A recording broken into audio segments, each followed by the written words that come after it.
En la ciudad de Caracas, Venezuela, vivía hace un tiempo un joven periodista, el cual trabajaba haciendo reportajes para un periódico. El joven llamado Carlos, de 32 años, tenía una familia muy unida, una esposa y su única hija de 7 años de edad.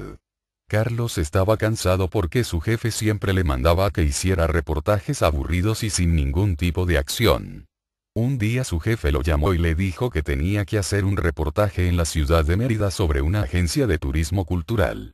Carlos, al darse cuenta de que era otro de los reportajes aburridos que siempre le mandaban, le comentó a su jefe que existía un manicomio abandonado allá mismo en Mérida y que según la gente, actualmente se estaba utilizando para almacenar drogas para luego venderlas, así que le dijo que si podía hacer un reportaje sobre eso en vez de hacerlo sobre la agencia de turismo. El jefe se quedó pensándolo un instante y accedió a que Carlos fuera a Mérida e hiciera el reportaje del manicomio. Esa tarde Carlos llegó a su casa, saludó a su mujer y a su hija y mientras almorzaban les comentó que tenía que ir a Mérida a hacer un reportaje, pero Carlos no les dijo que era sobre un manicomio porque sabía que no estarían de acuerdo, así que les dijo que era sobre una agencia de turismo y que volvería en menos de una semana.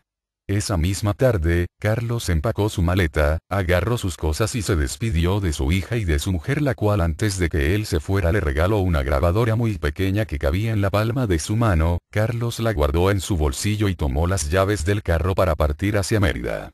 En el camino hacia la ciudad andina todo parecía normal. Carlos iba a una velocidad media muy tranquilo. Se hizo de noche, ya eran las 7 p.m. Y Carlos ya iba a llegar a hospedarse para a la mañana siguiente ir a investigar.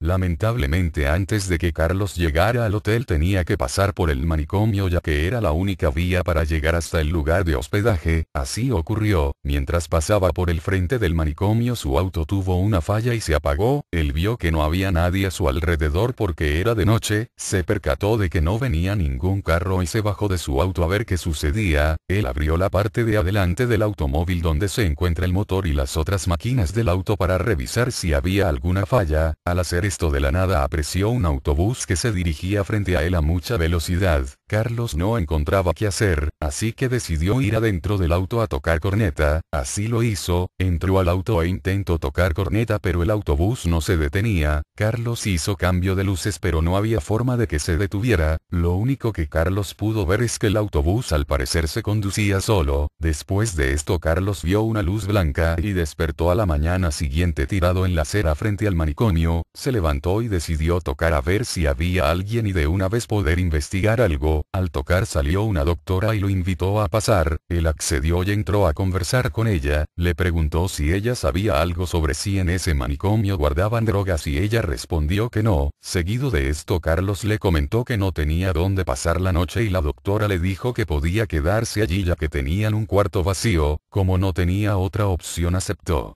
En la noche le tocó dormir en un cuarto junto con otro señor de mayor edad, el cual le decía que se fuera, que no se quedara. Carlos no entendía el porqué de esto así que no le prestó atención. Al intentar dormir él escuchó muchos gritos de torturas pero al final pudo descansar. A la mañana siguiente Carlos se disponía a irse y cuando quiso hacerlo la doctora le dijo que se podía quedar más tiempo y así conversaban más. Llegó la noche y Carlos aún estaba allí. Mientras todos dormían intentó salir y no pudo porque la puerta estaba cerrada, así que volvió a pasar la noche allí. En la mañana del otro día pudo observar a los locos corriendo y algunos subían al techo y se suicidaban y él notaba de que nadie hacía nada por detenerlos. Desde ese momento se dio cuenta de que algo andaba mal. Carlos pasó varias noches en el manicomio por la misma razón que había pasado la segunda noche. Le dijeron que se quedara más tiempo y cerraron la puerta. Durante ese tiempo él notó muchas cosas. Notó que el viejo con quien él compartía el cuarto todas las noches se lo llevaban a tortura y lo sometían a electricidad. Carlos intentó salir pero no había forma, hasta que una noche lo buscaron a él y lo llevaron a tortura con electricidad, electromagnetos cerebrales, y desde esa vez todas las noches le hacían lo mismo. Él no sabía qué hacer ni cómo salir de ese lugar. Decidió llamar a su mujer desde el teléfono del manicomio para avisarle mientras todos dormían. Logró hacerlo entrando a la cocina y cuando llamó contestó su mujer y él le dijo: «Mi amor, ¿cómo estás? Soy Carlos, tu esposo. Estoy en Mérida pero aquí suceden cosas muy extrañas y yo quiero regresar y no puedo hacerlo, necesito ayuda». Estoy en el manicomio abandonado. La mujer le contestó. Señor, deje de bromear. Mi esposo murió hace 2 semanas. Carlos se quedó mudo por un segundo y en ese momento llegó la doctora y él tuvo que trancar. Allí fue cuando la doctora le dijo que nunca podía salir de allí, que él estaba muerto y que ese era un manicomio de torturas para los que ya habían fallecido.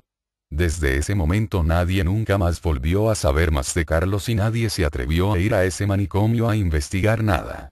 Se dice que todo el que pasa por el frente de ese lugar de noche escucha gritos de dolor y lamentos.